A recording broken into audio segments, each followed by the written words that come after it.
eso estoy muy feliz y contento y quiero comenzar en esta mañana con algo que Dios ministró a mi corazón en estos días y aún ha traído un convencimiento de que lo que Dios nos ha venido hablando los domingos va más allá de solamente recibirlo y entender que Dios quiere que nuestro estilo de vida cambie o trascienda. Aprendimos en Efesios 5 acerca de hijos de luz, que es el tema que hemos venido tratando, que no conocer a Dios es como vivir en oscuridad. Dice una versión muy linda que leímos, ¿verdad? Dice que nosotros antes vivíamos así en oscuridad, pues no conocíamos a Dios. Quiere decir que el conocimiento que tú y yo tenemos de Dios determina cómo vivimos, cómo nos comportamos, cómo pensamos, qué hablamos, cómo tratamos a nuestro prójimo. Si yo en mi estilo de vida manifiesto quién es Dios, entonces, amados, la presencia de Dios realmente habita en mí.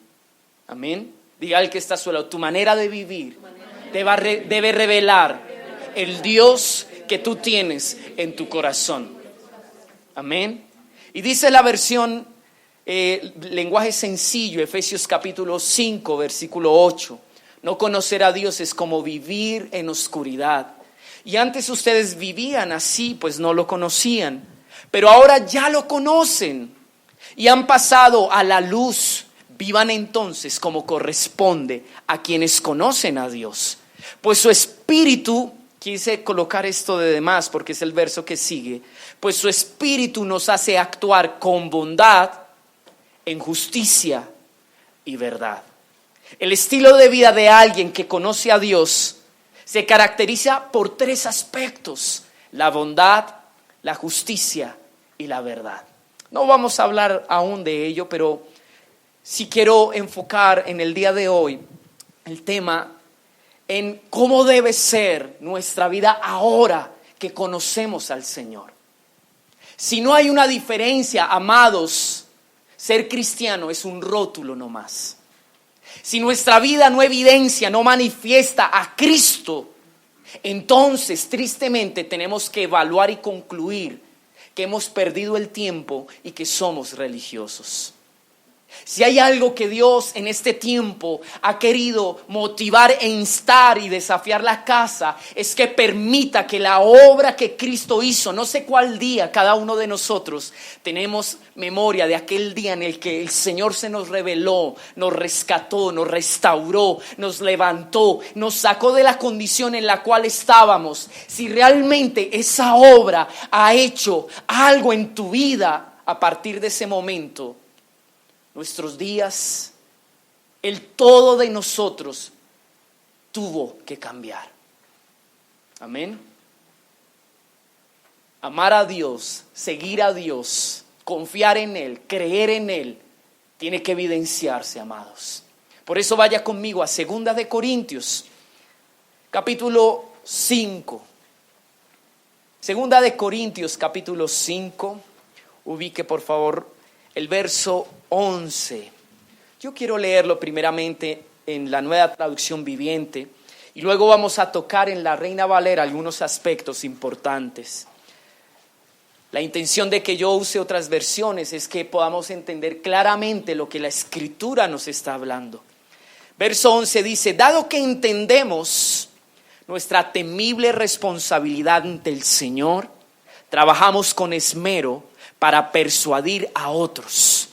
Dios sabe que somos sinceros y espero que ustedes también lo sepan. El apóstol Pablo tiene un objetivo y un propósito en su ministerio, en su labor. Él desea persuadir a otros.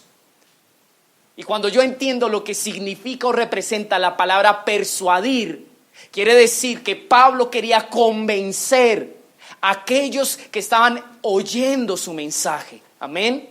Dígale al que está a su lado, el objetivo de la palabra, del mensaje de hoy, es que tú y yo seamos convencidos. De alguna manera entiendo también que persuadir tiene que ver con convencer a alguien de dejar un camino para tomar otro, ¿verdad? Lea el verso 12 conmigo. ¿Estamos de nuevo recomendándonos a ustedes? No. Estamos dándoles un motivo para que estén orgullosos de nosotros, para que puedan responder a los que se jactan de tener ministerios espectaculares en vez de tener un corazón sincero. Si parecemos estar locos, es para darle la gloria a Dios. Y si estamos en nuestro sano juicio, es para beneficio de ustedes. Sea de una forma u otra, el amor de Cristo nos controla. Su versión dice una palabra muy linda, ¿no? ¿Cómo dice allí? Nos constriñe. La Reina Valera dice así: nos constriñe. Diga, el amor de Cristo debe constreñirme. Si el amor de Cristo no ha constreñido tu corazón, en esta mañana nos vamos a dar cuenta entonces que hay que preocuparnos. El primer efecto del amor de Cristo en la vida nuestra es que nos constriñe. Y usted y yo vamos a aprender lo que implica y lo que significa ese concepto. Amén. Lo vamos a ver más adelante. ¿Dónde me quedé? El verso 14. Entonces dice: sea de una forma u otra, el amor de Cristo nos controla. Ya que creemos que Cristo murió por todos, también creemos que todos hemos muerto a nuestra vida antigua. Yo quiero que no pierda el objetivo que tenemos en esta mañana en la Escritura. Si conocer a Dios inmediatamente hace que mi estilo de vida cambie, entonces nos vamos a dar cuenta cómo debe ser la vida de alguien que dice que tiene o conoce a Dios. Amén. Porque no solamente es un discurso, debe ser algo que se vive, que se siente. Y vamos a identificar la vida de todo aquel que conoce a Dios. Amén. Quiero que sepa algo en esta mañana. Esa vida es el resultado o el producto del amor de Dios por medio de Cristo. En otras palabras, nadie que no haya tenido un encuentro con el amor de Cristo podrá disfrutar de esa vida. Si el amor de Cristo, la obra de la cruz, no ha causado una obra en ti, jamás podrás tú vivir y experimentar esta vida. Por eso la importancia realmente, no solamente de saber de que Cristo murió en la cruz, porque eso lo saben todos. Desde niños se nos dice eso. Pero experimentar y permitir que eso sea una realidad en nuestra vida es otro asunto. Amén. Sigamos leyendo. Él murió por todos, para que los que reciben, ahí vamos, ¿verdad? La nueva vida de Cristo ya no vivan más para sí mismos. Diga conmigo, el que tiene la vida de Cristo ya no vive para sí mismo. Mira el que está a su lado y dígale: si tú tienes esta nueva vida, entonces ya no puedes vivir para ti mismo. ¡Wow! ¡Qué tremendo esto! Esta vida es el resultado de la obra del amor del Padre a través de Cristo. Pero esta vida también nos dice que nosotros ya no vivimos para nosotros, sino vivimos ¿para quién? Para Cristo. Amén. Vuelvo y lo leo. Está claro, ¿verdad? Hasta ahora. Vuelvo y lo leo. Dice: Él murió por todos, para que los que reciben la nueva vida de Cristo ya no vivan más para sí mismos. Más bien vivirán para Cristo, quien murió y resucitó por ellos. El objetivo de la cruz, el propósito de la muerte de Cristo no solamente fue anular toda culpa y perdonar y cubrir todo pecado que había en nuestras vidas. Cristo como objetivo tenía darte una vida nueva, en la cual en esa vida tú puedas vivir solamente para Él. Amén. Y esto me ministró porque muchas veces nosotros solo nos quedamos en que Cristo murió para perdonarnos. Pero no solamente para eso fue, sino para que mi vida ahora viva para Él. Amén. Si hasta este punto de su vida y de mi vida, evaluándonos según esta palabra, usted dice, yo me siento perdonado, el pasado quedó atrás y qué lindo que ahora puedo tener libertad, me siento feliz, disfruto de esto. Pero si su vida ha quedado en ese punto, amado, yo le digo, le falta la mitad.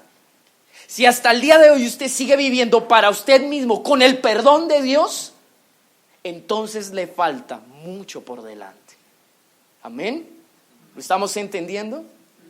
Cristo murió no solamente para perdonarnos, sino para darte una vida, y esa vida consiste en que tú ya no vivas para ti, sino vivas para Él.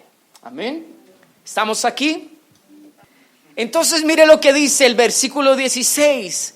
Así que hemos dejado de evaluar a otros desde el punto de vista humano. En un tiempo pensábamos de Cristo solo desde un punto de vista humano. ¿Qué tan diferente lo conocemos ahora? ¡Wow! Esto nos revela algo poderoso. Una cosa es conocer a Dios después que la obra de la cruz me transformó, y otra cosa es conocer a Dios antes de que esa obra de la cruz haga algo en mi vida. Voy a explicarme. Si tú has nacido de nuevo, eso te permitirá conocer a Dios de una manera muy diferente a la que si tú todavía no has nacido de nuevo. Muchos de nosotros conocimos a Dios y a Cristo en nuestra carne, en esa naturaleza pasada, y teníamos un concepto de Dios y pensamos de Dios de muchas maneras. Pero solo después de que Dios transforme una vida, realmente estamos aptos para conocer a Dios como toca. Amén. Por eso, amados, solo aquel que ha permitido que Cristo le transforme puede conocer realmente quién es Dios. Eso es lo que dice el apóstol Pablo. Vuelvo y lo leo, mire lo que dice. Así que hemos dejado de evaluar a otros desde el punto de vista humano. En un tiempo pensábamos de Cristo solo desde un punto de vista humano. Un criterio, un pensamiento. Decíamos, Dios es esto. Yo me imagino, yo creo. ¿Saben cuál es el problema? Que cada uno de nosotros acomodábamos una verdad de acuerdo a lo que nos convenía.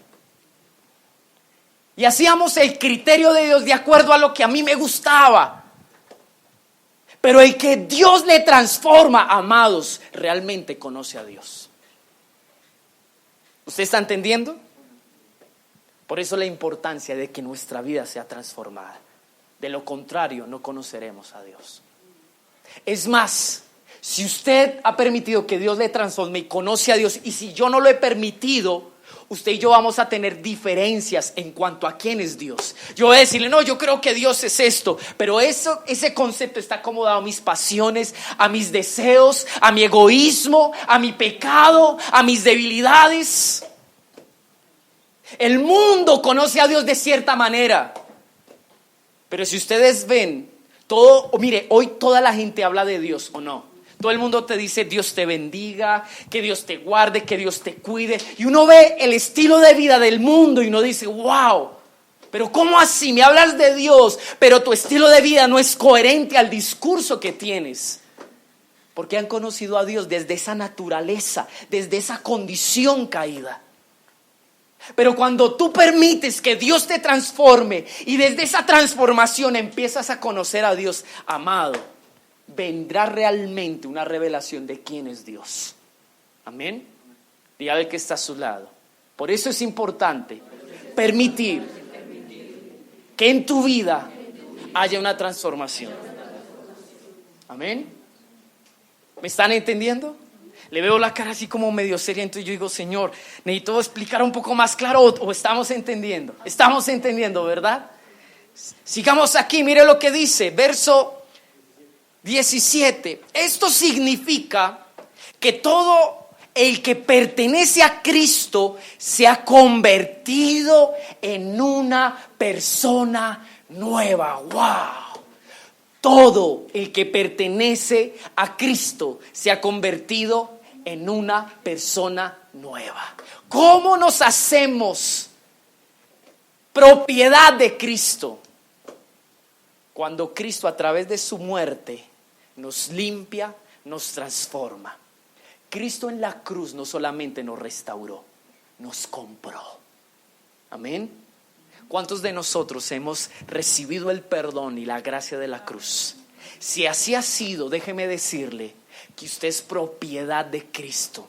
Ya no nos pertenecemos a nosotros mismos.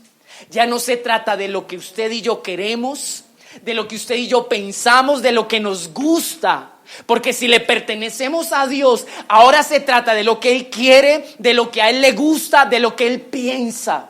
En otras palabras, si hasta el día de hoy usted y yo nos hemos manejado como se nos ha antojado, eso es una evidencia que usted y yo no somos de Cristo. Y ahorita vamos a profundizar en esto. Amén. Sigamos leyendo. Verso 18. Y todo esto es un regalo de Dios, quien nos trajo de vuelta a Él por medio de Cristo. Esto significa que todo el que pertenece a Cristo se ha convertido en una persona nueva. La vida antigua ha pasado, una nueva vida ha comenzado. Bueno, menos mal me devolví porque es importante. Dice, y vuelvo y lo leo, esto significa que todo el que pertenece a Cristo se ha convertido en una persona nueva. La vida antigua ha pasado, una nueva vida ha comenzado. Y todo esto es un regalo de Dios, quien nos trajo de vuelta al mismo por medio de Cristo. Y nos ha dado la tarea de reconciliar a la gente con Él. Pues Dios estaba en Cristo reconciliando al mundo consigo mismo, no tomando más en cuenta el pecado de la gente. Y nos dio a nosotros este maravilloso mensaje de reconciliación. Amén y amén. El verso clave para nosotros en esta mañana es el verso 17. Dice, de modo que si alguno está en Cristo, nueva criatura es. Dice, las cosas viejas pasaron y he aquí todas son hechas nuevas. No solamente el Señor o el apóstol Pablo está hablando de la importancia de olvidar el pasado, de sanar el corazón, de perdonar, de no guardar rencor.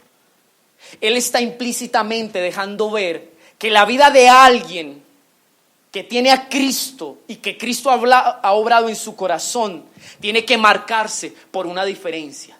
Porque ya no es igual como vivía antes.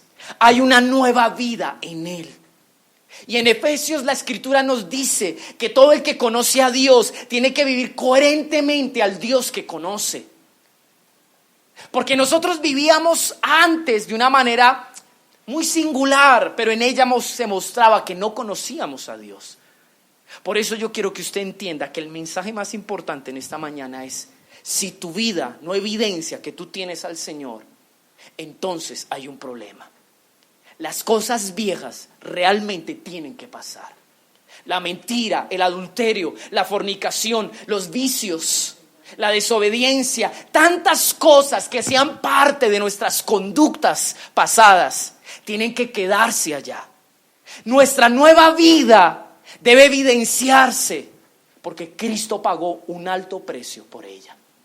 Amén. Mire lo que dice el verso 14. Porque el amor de Cristo nos constriñe. Qué palabra tan linda.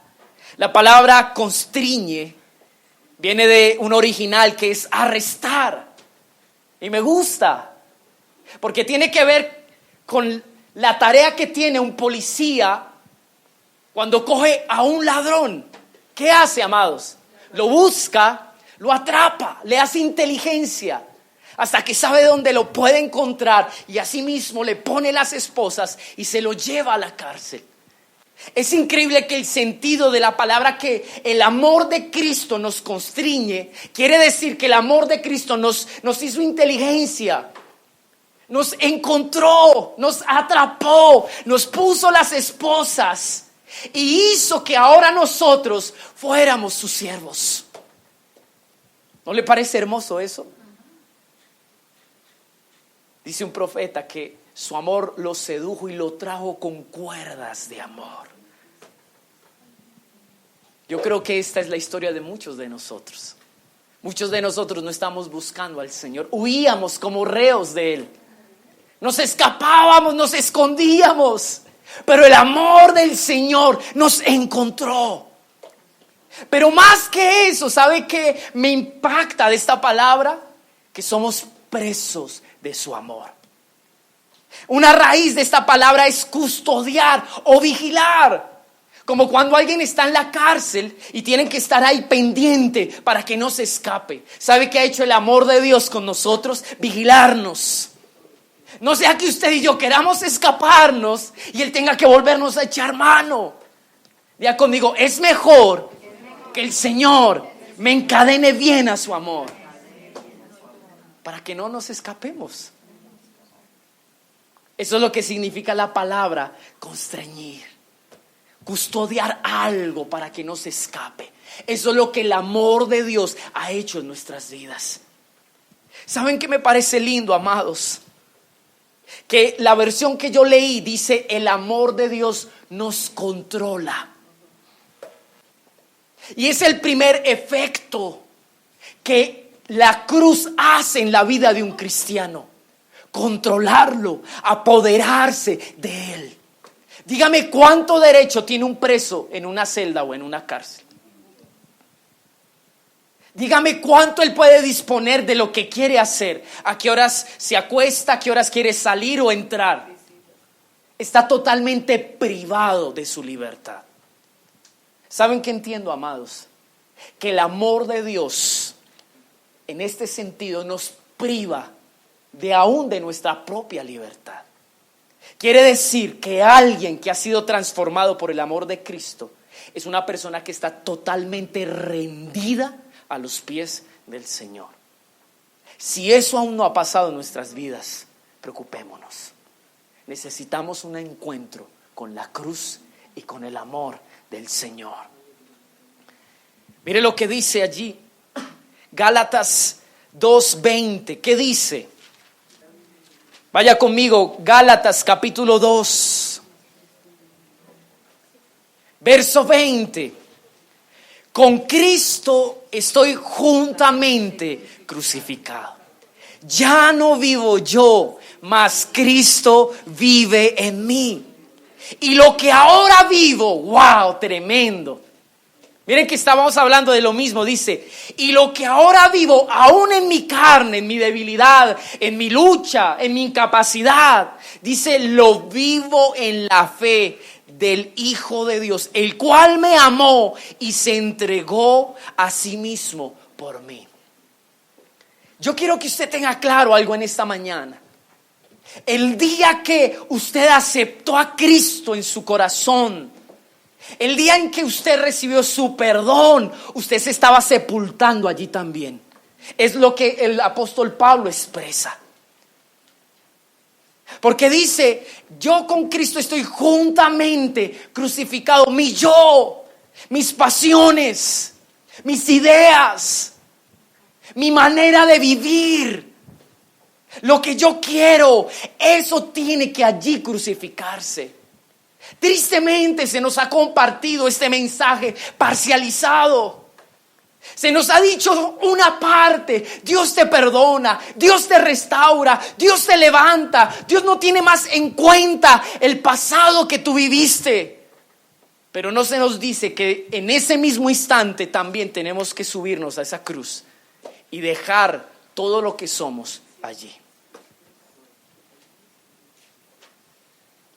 Yo creo que muchos de nosotros luchamos con nuestra naturaleza de pecado, con nuestras inclinaciones, con nuestros deseos, con lo que a la final nos gusta y nos apasiona, con lo que se opone a la voluntad de Dios. Pero el apóstol Pablo dice: después de que yo crucifiqué mi yo allá, lo que vivo en esa naturaleza, lo vivo por la fe en el Hijo de Dios. En otras palabras, lo vivo gracias a que Cristo, por medio de su amor, me ayuda a sostenerme. Por eso la vida de alguien que ha sido impactado por la cruz, amado, por más débil que usted sea, por más luchas que haya en usted, por causa de que Cristo nos ayuda, nos sustenta, nos ha dado vida, nuestra vida no puede ser igual a la de antes.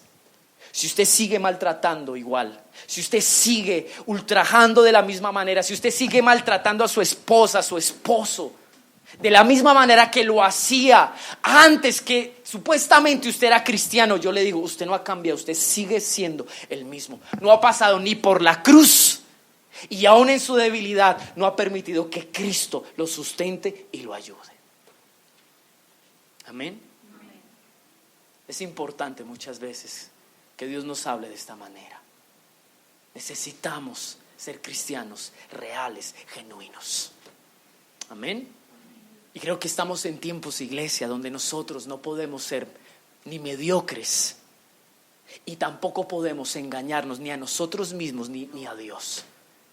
Tenemos que ser genuinos, sinceros. Y sigo leyendo, amados. Dice allí, vuelva a Corintios, pero vaya conmigo a Corintios, 1 Corintios capítulo 6, verso 12. Mire lo que dice allí. Ustedes dicen, se me permite hacer cualquier cosa, pero no todo les conviene. Y aunque se me permite hacer cualquier cosa, no debo volverme esclavo de nada. Dígale al que está a su lado, tú y yo administramos la libertad que nos dio la cruz. Pero amados, esa libertad no puede ser una justificación para hacer lo que yo quiero. ¿Saben por qué? Porque tristemente lo que dice allí es que aunque se me permite hacer cualquier cosa, yo no puedo volver a hacerme esclavo de aquellas cosas. Antes de conocer a Dios, usted y yo no teníamos opción. Éramos esclavos de nuestros instintos, como los animalitos. Pero ahora Dios nos ha dado una libertad y tenemos que administrar esa libertad. Y sigue diciendo, ustedes dicen, la comida se hizo para el estómago y el estómago para la comida, es cierto. Y si ustedes leen en contexto, está hablando de un problema que en ese entonces se tenía. ¿Qué podían comer, qué no podían comer? ¿Qué se podía celebrar o qué no se podía celebrar? El judío tenía muchos problemas con esto, porque él estaba aferrado y arraigado a sus costumbres, a la ley. Y el apóstol Pablo dice, la vida de un cristiano no consiste en que me prohíben y no me prohíben. Porque tristemente, miren, amados, ese es el testimonio que muchos de nosotros le hemos dado al mundo. Yo no sé si usted ha escuchado comentarios como estos. Ay, usted no toma y no se emborracha porque en la iglesia se lo prohíben, ¿verdad? Usted no hace esto es porque allá su pastor le llenó de cucarachas la cabeza. Y pensamos que la vida cristiana es un listado de cosas que se hacen y cosas que no se deben hacer, pero no es así. Dios quiere que haya en nosotros una conciencia, que cada vez o antes de que usted vaya a actuar, usted diga cuánto me conviene, cuánto va a aportar a mi vida espiritual, cuánto va a hacer que el propósito de Dios se cumpla en mí. Así deberíamos nosotros decidir, amados. Porque si no estaríamos dependiendo de otros diciéndole, ay, llamamos al pastor diciendo, pastor, ¿yo puedo hacer esto? ¿Puedo hacer aquello? Y yo le devuelvo la pregunta y le digo, mire, reflexione y piense, ¿cuánto le conviene al propósito de Cristo en su vida? ¿Cuánto? Amén.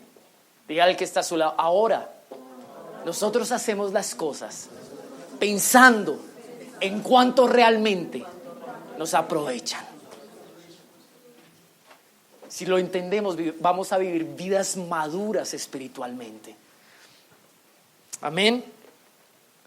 Por eso vaya ahí más adelante. Dice el verso 17. Pero la persona, perdón, el 18 vaya, dice, huyan del pecado sexual.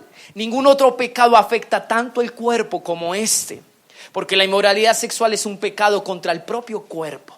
¿No se dan cuenta de que su cuerpo es el templo del Espíritu Santo, quien vive en ustedes y les fue dado por Dios? Ustedes no se pertenecen a sí mismos, porque Dios los compró a un alto precio. Por lo tanto, honren a Dios con su cuerpo. La conciencia de saber que yo le pertenezco a Dios radica en algo, en que el Espíritu Santo ha hecho habitación en mi vida. El pastor Merito dijo algo sorprendente. Si ustedes me llevaran a sus casas y yo estuviera todo el tiempo, ¿cómo sería el comportamiento de ustedes en sus hogares? Si ustedes pudieran ver físicamente a Dios, amados, como nos lo pintan los dibujos animados, que aparece un angelito aquí. ¿Sí lo han visto en los dibujos animados? Si ustedes lo tuvieran aquí, ustedes hablarían, tratarían, se comportarían como lo hacen. ¿Cierto que no? Porque eso nos condiciona. Es más, tristemente muchos de nosotros al venir a la iglesia adoptamos un comportamiento fingido mientras está el culto y somos cristianos de 2 o 3 horas. Pero no podemos vivir así. El apóstol Pablo dice, no solamente tienes que evaluar lo que te hace provecho, que te conviene, sino que tienes que entender, amados, que el Espíritu Santo mora en ti. Cuando uno entiende que Él habita en nosotros, es una evidencia de que yo comprendí claramente que le pertenezco. ¿Para qué le pertenezco? Para que Él habite en mí. Por eso, amados, el que conoce a Dios no puede seguir siendo el mismo. No puede, porque Dios mora en él. Amén. Dígale al que está a su lado, Dios mora en ti. O eso es lo que Él desea.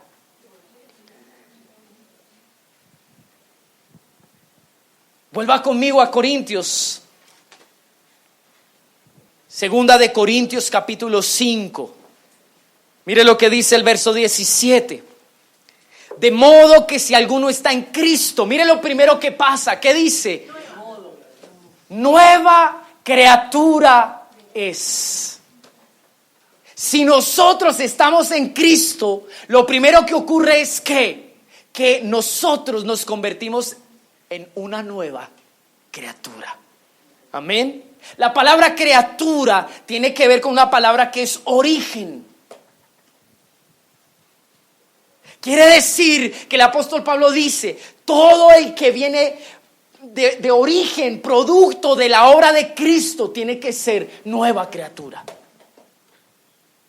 Si tú y yo somos el resultado de su amor, de su perdón, si somos el resultado de que Él transformó, de que Él vino a nuestra vida a restaurarla, entonces debemos ser nuevas criaturas. Amén. Amén. Si usted está en Cristo, tiene que ser nueva criatura. Pare de contar. Criatura. Mire un texto, allí el verso 18. Mire lo que dice, y todo esto proviene de Dios. ¿Quién qué? Nos reconcilió consigo mismo por Cristo. Y nos dio, dice ¿qué? Muy bien, yo quiero que entienda algo, amado. La misma obra que Cristo ha hecho en ti es la misma que quiere hacer en otros. Y nos reconcilió para que seamos instrumentos de reconciliación. El evangelismo no es aprenderme un par de palabras para poder predicarle de Dios a otros. El evangelismo es que yo evidencie la obra de reconciliación de Dios. Porque para mí sería muy difícil decirte, vuélvete a Dios si primero yo no me he vuelto. Para mí sería muy difícil decirte que Dios te transforme si Dios a mí primero no me ha transformado. El ministerio de la reconciliación es evidenciar que yo realmente estoy a paz y a cuentas con Dios. Y testificando eso en mi vida, no en mis palabras, sino en mi vida, entonces voy a hacerme creíble para que otros digan, wow, si Dios te cambió a ti, amado, a mí también me puede cambiar. Si tú necesitas de Dios, yo también necesito de Dios. Si Dios hizo una obra en ti cambiando lo que tú eras, ¿cuánto Él puede hacer en mí? Todos tenemos un ministerio. La reconciliación. Ese es nuestro ministerio.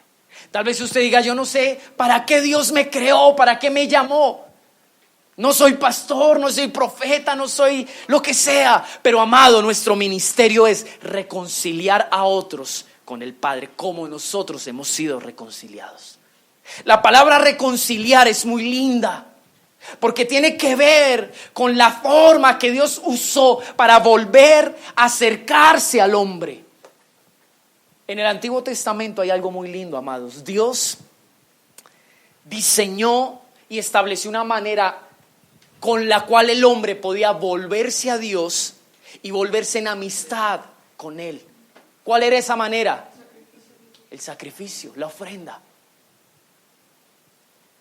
Yo no sé si usted ha leído lo que implicaba las ofrendas que se daban en el altar. Habían holocaustos, habían ofrendas de expiación, de paz. Cada ofrenda expresaba algo.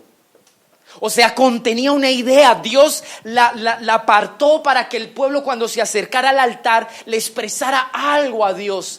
Y todas tenían un común denominador. ¿Saben cuál era? Reconciliarse con Dios. Quiere decir que cuando la gente se acercaba al altar, le estaba diciendo al Señor, en esa ofrenda: Señor, yo me quiero volver a ti. Yo quiero estar en amistad contigo. Yo te necesito. Yo no puedo vivir sin ti. Reconozco que ha habido una conducta en mi vida que me alejó de ti. Es más, la palabra reconciliar tiene que ver con compensar algo, un daño que se ha hecho. Tiene que ver con la palabra restitución. O sea, si tú le has fallado, ven, trae una ofrenda para que de alguna manera a través de eso compenses el daño que has ocasionado. Pero si usted lee Hebreos, dice que esa forma fue insuficiente para ayudar al hombre a volverse a Dios. No por la ofrenda, amados. El problema no está en la ofrenda. El problema está en quien ofrendaba. Porque aunque había ofrenda, nunca hubo corazón. Había ritualismo, porque los judíos hacían todo conforme a lo que se les dijo, pero no había un corazón devoto, entendido en lo que hacía. Se habían acostumbrado. Y la palabra dice que el Padre nos reconcilió a través del Hijo y nos dio ese ministerio. ¿Y saben qué implica eso, amados? Que Cristo dijo: miren, yo necesito suplir la ofrenda. Yo voy a ser el sacerdote que la ofrece por ti, porque yo considero tu debilidad. Yo sé que eres incapaz para poder agradarme, pues entonces yo voy a agradar al Padre en tu lugar. Tal vez estoy diciéndole cosas que usted ya sabe, pero yo le voy a decir algo, amados. El hombre a su manera ha intentado agradar a Dios y nunca ha podido, nunca. Nunca, amados, nunca. Por más buenas intenciones que usted tenga. Porque Hebreos dice que en ese contexto todos los días tenía que el sacerdote ofrecer una ofrenda nueva. ¿Saben por qué? Porque la de ayer no alcanzaba. Aplicándolo a nuestra vida, miren, nosotros fallamos continuamente. Y continuamente queremos resarcir los errores que cometemos a nuestra manera, en nuestras fuerzas. Pero eso es imposible. Tu vida no va a ser restaurada ni arreglada desde tus fuerzas. No puede arreglarse. No puede, amados, no puede. Es imposible. Muchos de nosotros hemos querido salir de una condición de fracaso a nuestra manera y en nuestras fuerzas, pero no se puede. Muchos de nosotros hemos querido reparar el daño que como padres le hemos hecho a nuestros hijos, pero nuestras fuerzas no se puede. No se puede, amados, no se puede. Solo Cristo lo puede hacer. ¿Qué entendí a través de lo que implica la reconciliación? Que si tú no cedes tu lugar y permites que sea Cristo quien obre esa restauración, tú te la vas a pasar toda la vida intentando recuperar y restaurar algo que, amado, mire, yo le digo, usted puede que lo arregle ayer, hoy y mañana usted vuelve y falla y todo se va al piso. Y ese va a ser el círculo vicioso en el cual muchos de nosotros nos la vamos a pasar. Por eso déle el lugar a Dios en su vida. La reconciliación no solamente es Cristo ayudándonos, es permitir que Cristo nos ayude. Es dejar que Él obre a su manera. Es permitir que sea su obra, su ofrenda, su representación por nosotros. Por eso yo quiero decirle algo. Es necesario que nosotros demos un paso al lado y permitamos que el Señor haga lo que Él tenga que hacer. Amén. Dígale al que está a su lado. Es necesario que tú y yo demos un paso al lado. Dejemos nuestra manera. Dígale, dejemos nuestra manera. Dígale, dejemos nuestras formas, nuestras ideas, nuestras buenas intenciones. Dejemos que Él restaure, amados. Dejemos que Él obre, amados. Porque si Él no obra, amados, usted y yo vamos a seguir viviendo una vida espiritual fracasada. Así de sencillo. Así de sencillo. Miren, yo entendí que la ofrenda y la forma en la que el hombre se acercó a Dios en el Antiguo Testamento no quería revelar a un Dios que se equivocó, no, sino quería revelar la incapacidad del hombre. El problema no era la ofrenda, era el corazón del hombre. Si usted lee, todo el tiempo Dios le dijo: estoy cansado de sus sacrificios, de sus ofrendas. Me gustaría más que me obedecieran. En otros textos dice: ustedes son leales a las formas, pero no son leales conmigo.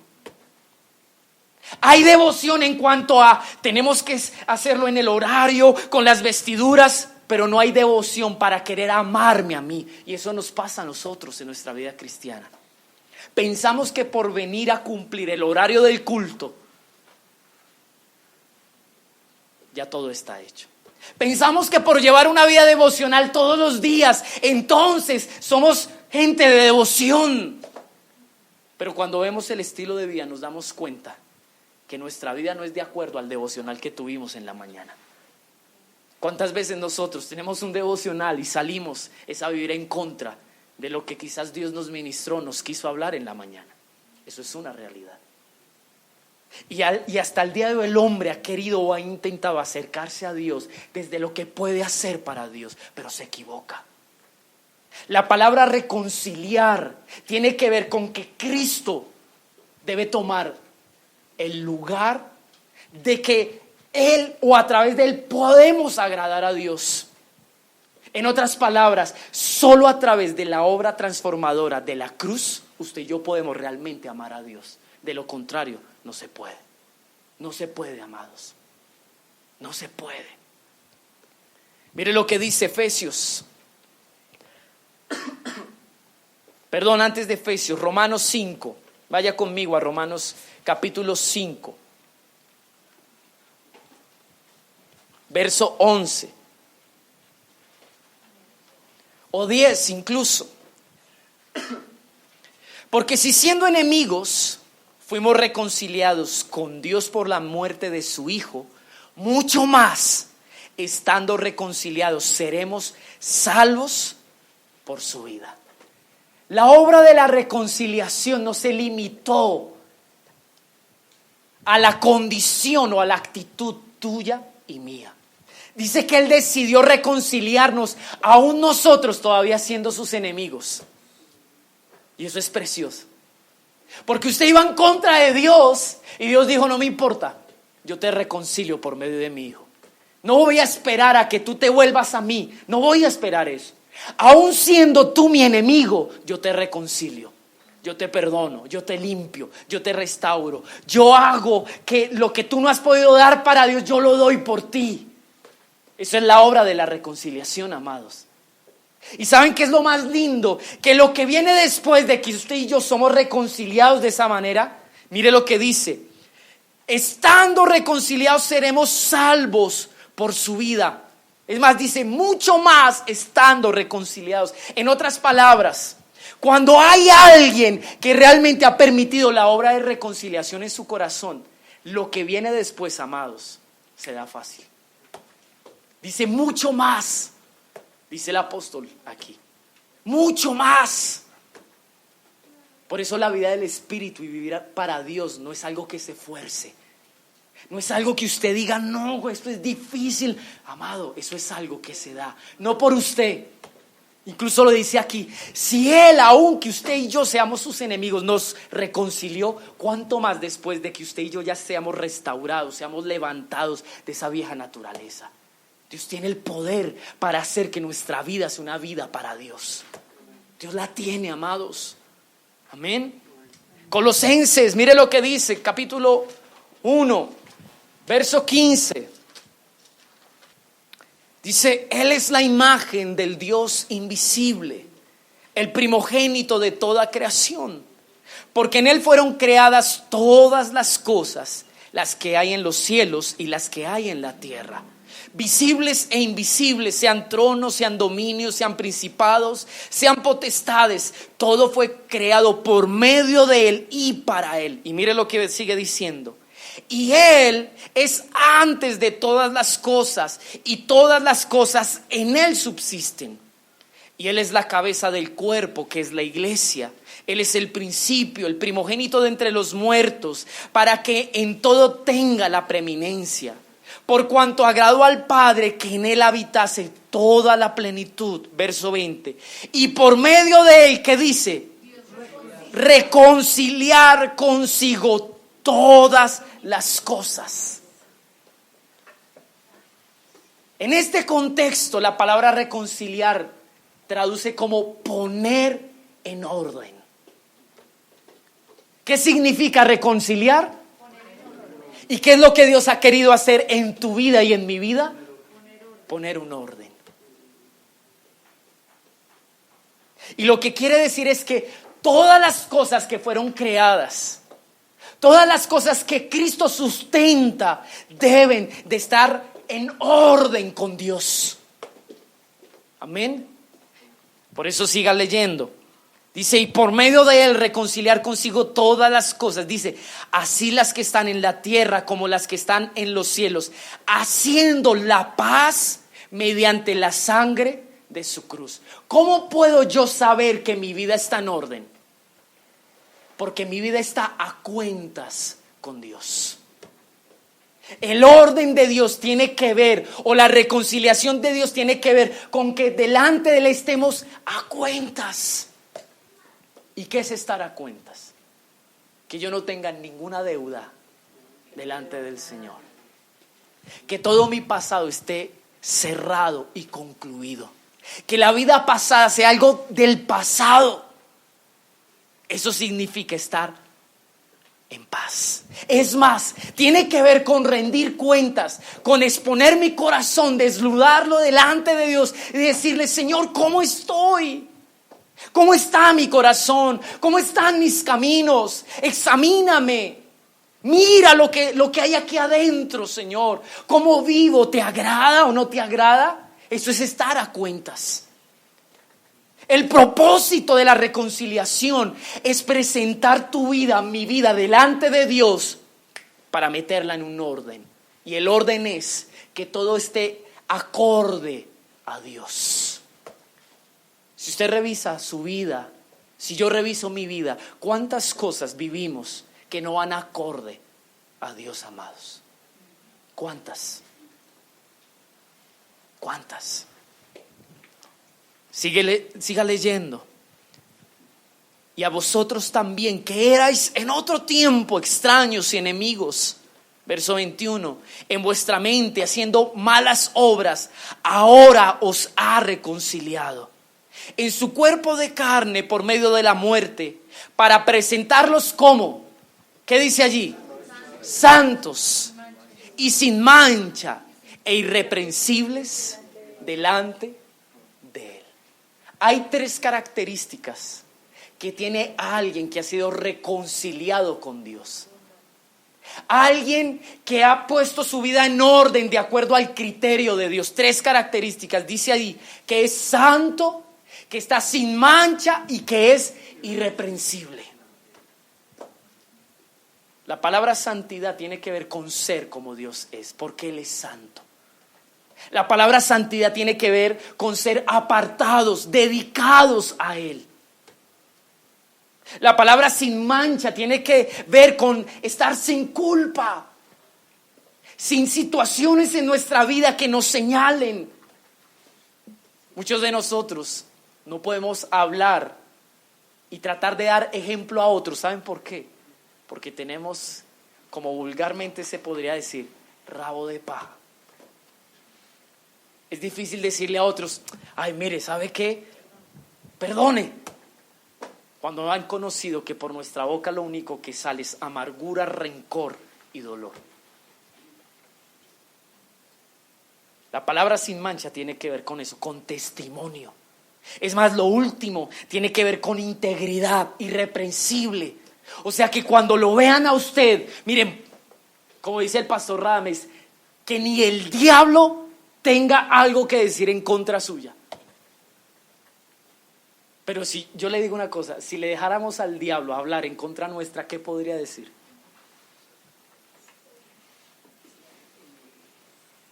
Es increíble, hablándonos de esto, el pastor Radames decía, cuando Dios iba a tratar a Job, pone a Job como un testimonio de vida aún frente al diablo y le dice, ¿te has dado cuenta de mi hijo? Porque Dios sabía lo íntegro que era ese hombre. Qué lindo que Dios nos ponga como ejemplo aún para el mismo infierno y diga, ¿ya han visto a fulanito de tal?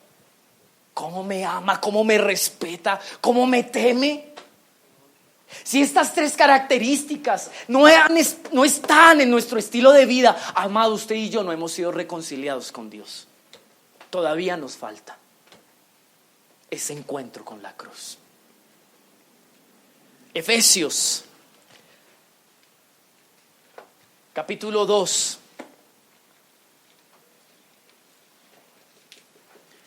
Verso 11. Mire lo que dice. Por tanto, acordaos de que en otro tiempo vosotros, los gentiles en cuanto a la carne, erais llamados incircuncisos o incircuncisión por la llamada circuncisión hecha con mano en la carne. En aquel tiempo estabais sin Cristo, alejados de la ciudadanía de Israel y ajenos a los pactos de la promesa, sin esperanza y sin Dios en el mundo. Pero mire lo que dice, mire que todo el tiempo los versos que hemos leído está haciendo un paralelo entre la vida pasada y la vida que ahora se supone que nosotros deberíamos vivir por causa de que Cristo está en el corazón. Mire lo que dice, pero ahora en Cristo Jesús, vosotros que en otro tiempo estabais lejos, habéis sido hechos cercanos por la sangre de Cristo, porque Él es nuestra paz, que de ambos pueblos hizo uno, derribando la pared intermedia de separación, aboliendo en su carne las enemistades, la ley de los mandamientos expresados en ordenanzas, para crear en sí mismo de los dos un solo y nuevo hombre, haciendo la paz. En otras palabras, la vida nueva no consiste en un rito. La vida nueva en Cristo o vivir para Dios no está sujeta a una costumbre. Los judíos guardaban una ley, pero nunca hubo corazón para Dios. Nunca, amados. Cumplían, ayunaban, ofrendaban, pero nunca hubo corazón para Dios. Y ellos pusieron eso como una pared para discriminar a los que no eran del pueblo de Dios. Y por mucho tiempo les dijeron, si ustedes viven así, entonces se acercarán a Dios. Y Dios dijo, no, yo no me acerco al hombre a través de formas, de costumbres que no tienen sentido. Voy a quitar esos estorbos, ese impedimento, para que ahora se puedan acercar como yo quiero. Y ahí es lo que viene, mire lo que dice. Verso 16. Y mediante la cruz reconciliar con Dios a ambos en un solo cuerpo, matando en ella las enemistades. En otras palabras, quitando todo impedimento que nosotros como hombres hemos puesto. Verso 17. Vino y anunció las buenas nuevas de paz a vosotros que estabais lejos y a los que estaban cerca, porque por medio de él los unos y los otros tenemos entrada por un mismo espíritu al Padre. Así que ya no sois extranjeros ni advenedizos, sino conciudadanos de los santos, miembros de la familia de Dios, edificados sobre el fundamento de los apóstoles y profetas, siendo la principal piedra del ángulo Jesucristo mismo, en quien todo el edificio bien coordinado va creciendo para ser un templo santo en el Señor.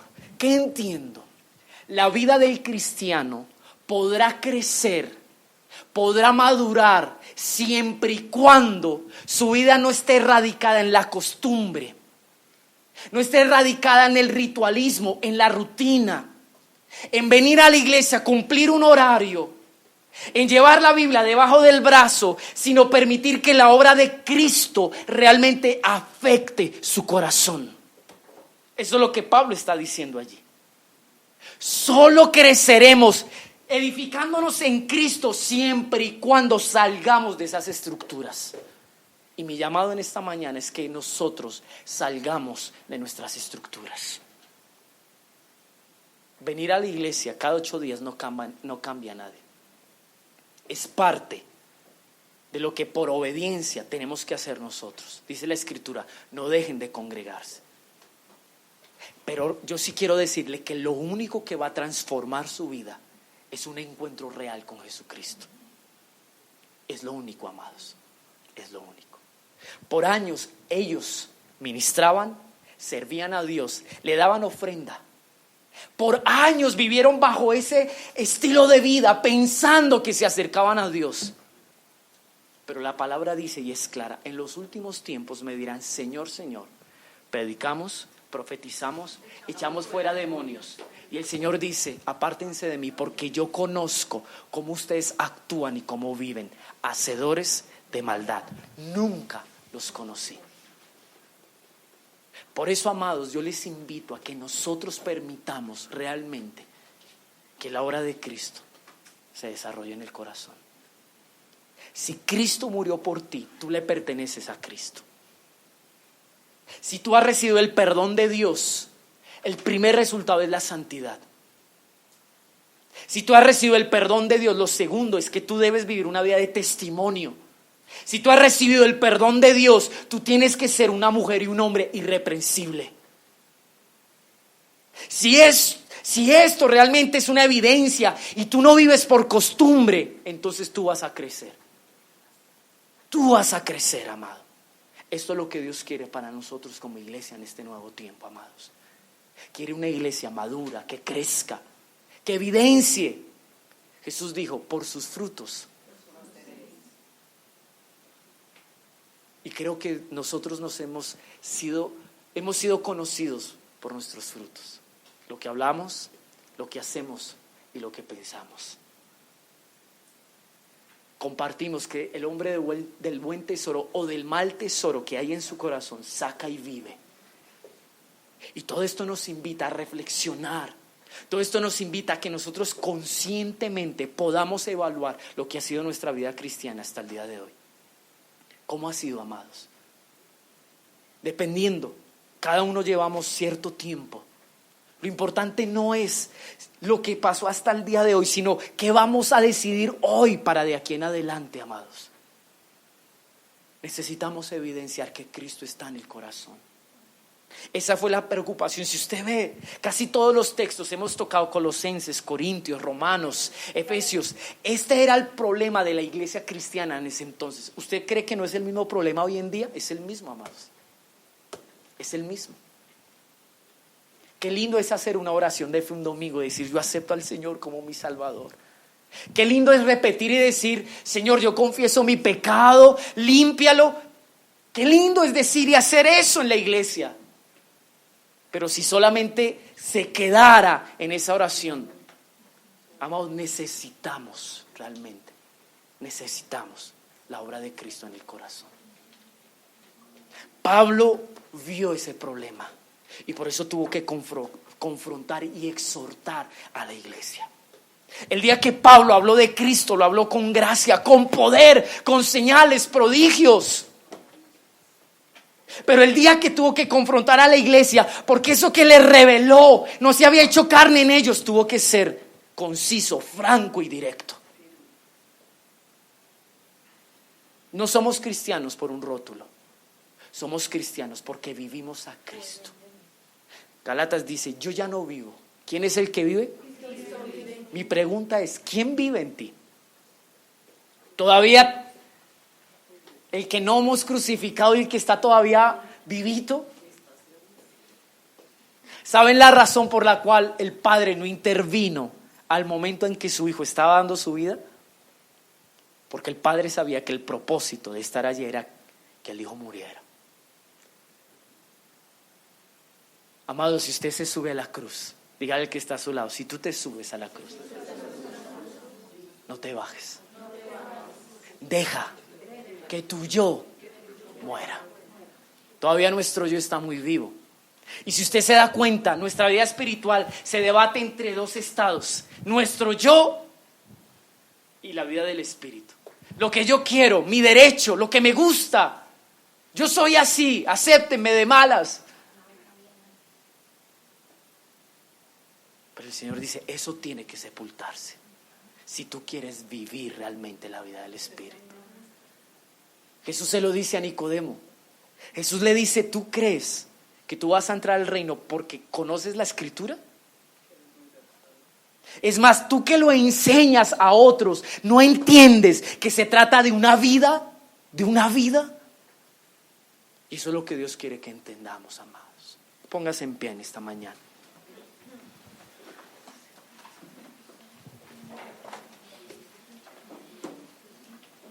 Dice la escritura, Dios nos reconcilió por medio de Cristo para darnos un ministerio. Su ministerio, amado, es mostrar lo que Cristo ha hecho en su vida a través de que usted sea una persona santa, apartada, irreprensible.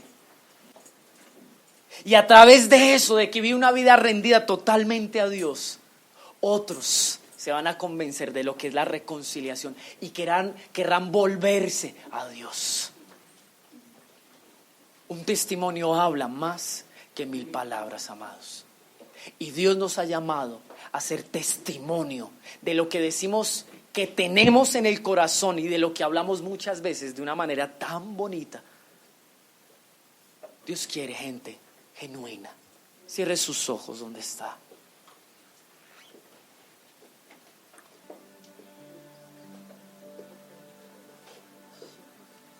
Hemos dedicado, Dios, ya un tiempo para hablar de lo que hoy nos has expresado.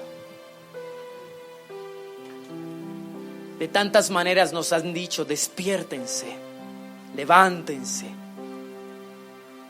No vivan más su vida en dos posiciones, con el corazón dividido. Tú quieres que esta casa sea genuina. Yo veo eso en el mensaje. La insistencia de Dios diciendo, hijitos, no más. Deténganse. No sigan viviendo de la misma manera. Permitan que yo pueda obrar. Déjenme hacer lo que ustedes no han podido hacer en sus fuerzas. No sigan viviendo en un ritualismo, en una rutina, en una costumbre en el cual ustedes no han puesto su corazón y su devoción, su lealtad.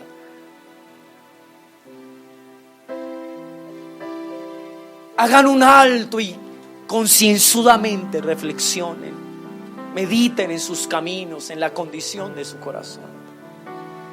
No digan yo tengo a Cristo, porque su estilo de vida quizás no lo demuestra. Todo esto es lo que nos has hecho reflexionar en este tiempo. Y frente a tu palabra lo único que podemos es humillarnos y reconocer, oh Dios, quizás voy a hablar por mí. Tal vez he fingido y he sido hipócrita. Pero realmente yo quiero que la obra de reconciliación sea hecha en mi vida. Lo más lindo de esa obra es que no se limitó a mi condición. Tú no dijiste te voy a transformar hasta cuando quizás ya no sigas viviendo así. Señor, no, tú te anticipaste y empezaste a obrar en mí. Solo me has pedido que yo te crea. En esa obra, oh Dios, tú has querido también que juntamente con Cristo yo me despoje y me niegue a mí mismo. Eso es lo que significa la cruz. Que allí me rinda en totalidad y te diga: ahora soy de ti, oh Dios, ya no vivo para mí. Entonces se producirá ese fruto, Dios, de esa obra. Y mi vida será un testimonio fiel, oh Dios, de que el amor de Cristo realmente cambia y restaura una vida. La palabra reconciliar significa también restaurar, cambiar. Y yo necesito esa obra en mi vida, oh Dios, porque las cosas viejas tienen que quedarse atrás. Mi manera de hablar, mi manera en la que me comportaba, la forma en la que manejaba mi vida, aún los negocios, todo aquello que en un tiempo yo hacía por ignorancia y tal vez porque tú no me importabas, todo eso tiene que quedar atrás. Porque ahora que estoy en Cristo, hay una nueva naturaleza, una nueva vida, oh Dios. Así debe de ser.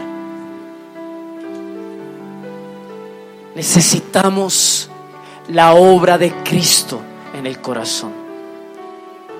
Necesitamos la obra de Cristo en nuestros hogares, en nuestras familias. Necesitamos la obra de Cristo. Señor, la necesitamos para entonces sí poder ir a otros y decirles: hay una esperanza, hay una oportunidad para ti. Dios también murió por ti. Dios te quiere restaurar como lo hizo conmigo. Ser hijos de luz es evidenciar la luz para que otros tengan luz y salgan de sus tinieblas. Y yo entiendo que otros no serán allí, Señor, influenciados por la luz hasta que la obra de Cristo primero no produzca un cambio y una transformación en nosotros. Tu palabra dice que tú quitaste las barreras que los hombres pusieron. El hombre puso demandas, ritos, costumbres, y dijo: a través de esto vamos a acercarnos a Dios. Pero Dios dijo: jamás, no podrán. La religiosidad no toca el corazón del Padre, nunca. Ni siquiera el hombre, desde su propia buena iniciativa y sus fuerzas, jamás podrá llegar a agradar a Dios. La única obra que agradó al Padre es que tú permitas que el amor de Cristo te transforme. Porque la palabra dice que cuando eso ocurre, Él nos presenta limpios, sin mancha, santos, agradables. Es la única manera. Y yo te hablo a ti que has intentado agradar a Dios, pero no has podido. Deja que Cristo lo haga en ti. Deja obrar a Cristo. Deja obrar a Cristo. Confía en la obra que realmente sí puede. Confía realmente en la obra que sí trae fruto y es eficaz. Deja que el muro caiga. Deja que todo aquello que tú mismo has puesto como meta caiga en cuanto a tu capacidad y tu intención de querer agradar a Dios. Deja que eso se derribe y permita que Cristo obre. Señor, todo esto que nos has descrito en estos 2 o 3 meses, yo te ruego que tú puedas concretarlo en esta tu casa. Cada una de las palabras que nos has expresado en este tiempo, yo te pido que den fruto en esta casa. Aún yo oro, Dios, por los que hoy nos visitan y quizás no han oído todo lo que nos has hablado. Tu palabra es espíritu, y yo te pido que esta palabra sea sembrada en sus vidas, y que lo que tú has querido expresarnos, lo que tú has querido hacer, Señor, en sus vidas también se haga. Por favor, oh Dios, permite que todo esto se haga una realidad. Si esto ocurre, esta casa crecerá y va a poder madurar en ti. Va a poder ser edificada y construida. De lo contrario, seremos quizás una iglesia más que hace mucho, pero al final no hace nada. Y no queremos eso. Dile conmigo: ayúdame, Señor. Dile conmigo: ayúdame, Señor.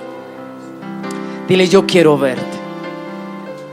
Dile: Señor, yo quiero confiar en tu obra. Quiero creer en ti. Quiero realmente aceptarte como mi Señor y mi Salvador. Dile conmigo: Señor, sálvame de mi condición.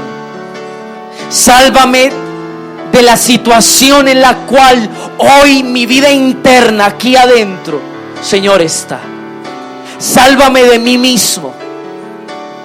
Dile: Señor, rescátame de esto y permíteme llevar una vida distinta, diferente.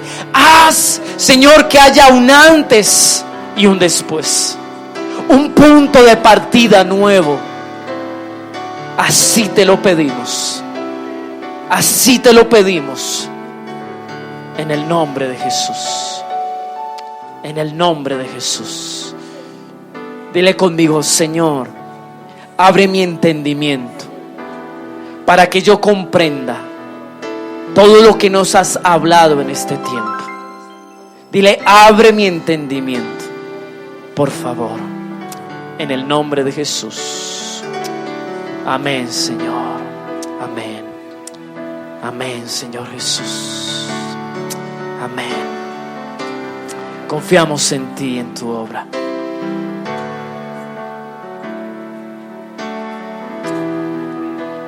Confiamos en la obra de la cruz, en Cristo. Por eso moriste. No solamente para perdonarnos, para salvarnos, fue para restaurarnos, para comprarnos y hacernos de ti. Entonces mi vida no me pertenece, sino ahora te pertenece a ti. Para no vivir más yo, sino que ahora tú vivas en mí. Que tú vivas en mí. El que debe de vivir no soy yo, sino tú en mí, Señor. Ese fue el objetivo y la razón de tu amor y de tu muerte en la cruz. Haz de esta casa tu casa y vive a través de esta casa, oh Dios. Vive a través de cada vida. Así te lo pedimos en el nombre de Jesús. Amén, Señor.